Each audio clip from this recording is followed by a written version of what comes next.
Hello, everybody. Tom Funk here again with Trail Tales.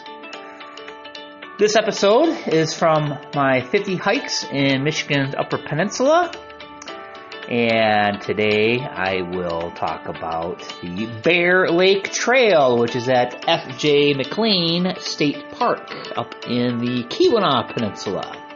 If you've never been to the Keweenaw Peninsula, there's definitely a bucket list thing to do if you are someone who lives and loves Michigan.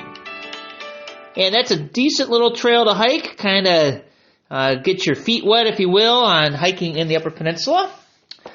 It is about 2.5 miles long, and it's only going to take you an hour to two to hike it. It's a flat trail.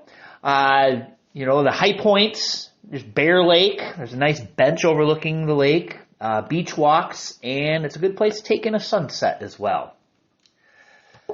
For you map geeks out there, you are looking for the USGS Hancock map, but it's probably just best to grab yourself a copy of the F.J. McLain State Park map.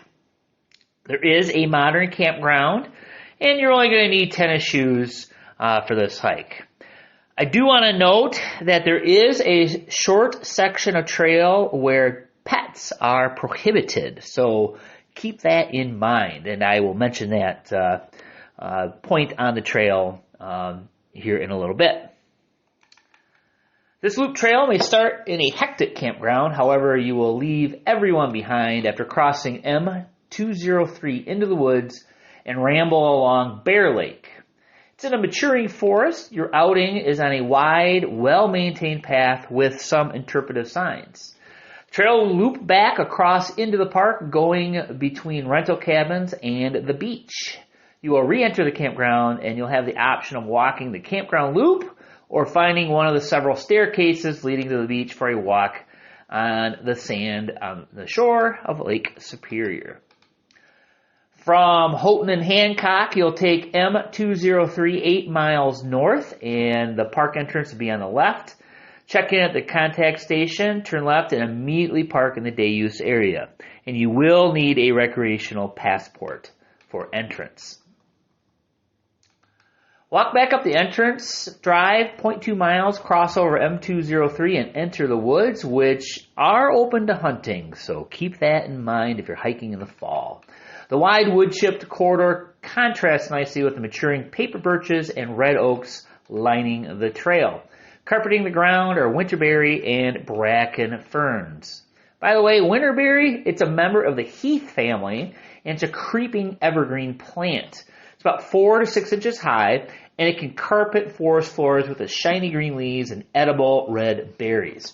The best way to enjoy this fit-to-be-eaten forest treat is by picking a leaf and placing it between your back teeth, gently chewing it every so often. If you are already chewing a piece of gum, break off a small piece to obtain the wintergreen flavor, and your gum will turn green.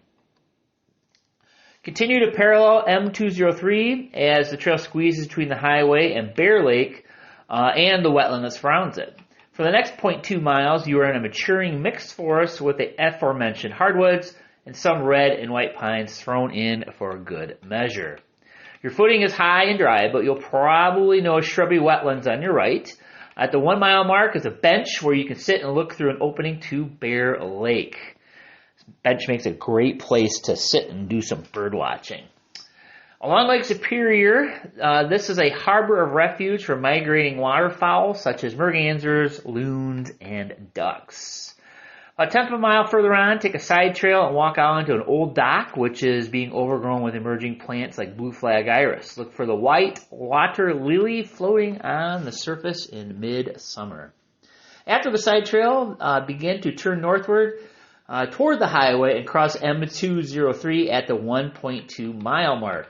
You will leave the wood chips behind, and the habitat becomes more open with a well-used tread on the ground. At the 1.5 mile mark, you will enter the campground and be greeted by a sign indicating that you're entering a dog-free zone. This area hosts several mini cabins, and you will stroll past these using the paved walkway 1 mile back toward the day use area.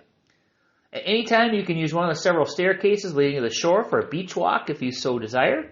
The beach is sandy and free of obstructions, although it may have folks enjoying such activities as frisbee or a pickup game of football. If you walk through the campground loop, you'll notice that a number of campsites have fallen to the beach below. Erosion eliminated about 20 sites a number of years ago. Turning lemons into lemonade, park personnel installed numerous benches for walkers and campers alike to take in Lake Superior and its sunsets. Entering the day use area, you can end your stroll here or continue along the beach, which is a little wilder, a little used, and all the way up to a seawall and a fishing pier. Well, that was a short one, wasn't it? The hike was short, and so was the description. Our next hike will be Cathedral and Memorial Loops at Estevant Pines Sanctuary. Be sure to join us here on Tom's Trail Tales, and we will see you soon.